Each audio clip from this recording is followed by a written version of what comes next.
So Ghislaine Maxwell has been relocated to a federal prison facility in Texas.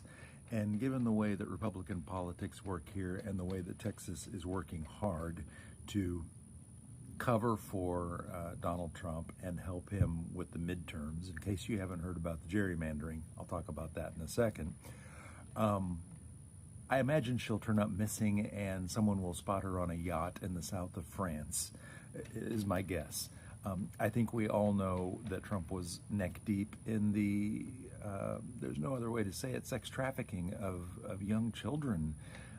In Florida, it started at Mar-a-Lago and went from there, and the federal government now, which we were told, oh, we're going to uncover all the secrets, we're going to release every file. We're certainly not going to release these files, are we? Because we have a pedophile for president. Meanwhile, if you're trying to distance yourself from pedophilia, why do you have Lawrence Taylor, a convicted sex offender, raped a 16-year-old when he was an NFL player? Why do you put him in charge, whatever in charge means, of the new presidential fitness test, which is ironic, I think, that Trump would bring back the presidential fitness test. No, that's not about the president being fit, of course, unless it's fit to eat Big Macs. It's the thing when I was a kid anyway, you had to go through a fitness test that had something to do with, trying to make sure kids are fit, and that's fine. But you put a sex offender in charge of that program, and meanwhile, you've got a Linda McMahon, remember the WWE sex trafficking scandal? She's in charge of public education, and on Air Force One the other day, he had someone else, HH. I didn't follow the WWE, but I saw someone talking about this. Also part of the sex scandal with the WWE. You've surrounded yourself with sex offenders. You yourself are a convicted sex offender, and you're trying to say you had nothing to do with the pedophilia ring that started with your own club and golf course in Florida, Mar-a-Lago. Okay. Meanwhile, the other thing Trump doesn't understand is firing someone who's in charge of compiling statistics does not change the statistics. He has now fired the head of the Bureau of Labor Statistics because he doesn't like the jobs reports. But the jobs reports are a function of his own policies, tariffs in particular, but also the cuts that are coming from his big, beautiful billionaire buffet.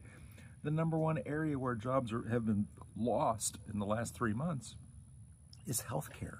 Number two is manufacturing. Imagine that. You're doing these tariffs. Doesn't that mean we're going to bring all manufacturing back to the United States? No, it means there's going to be less demand for goods and services because they're more expensive because you've caused inflation. This is not complicated stuff, but kind of like saying we should stop reporting on new COVID cases because it'll cure COVID.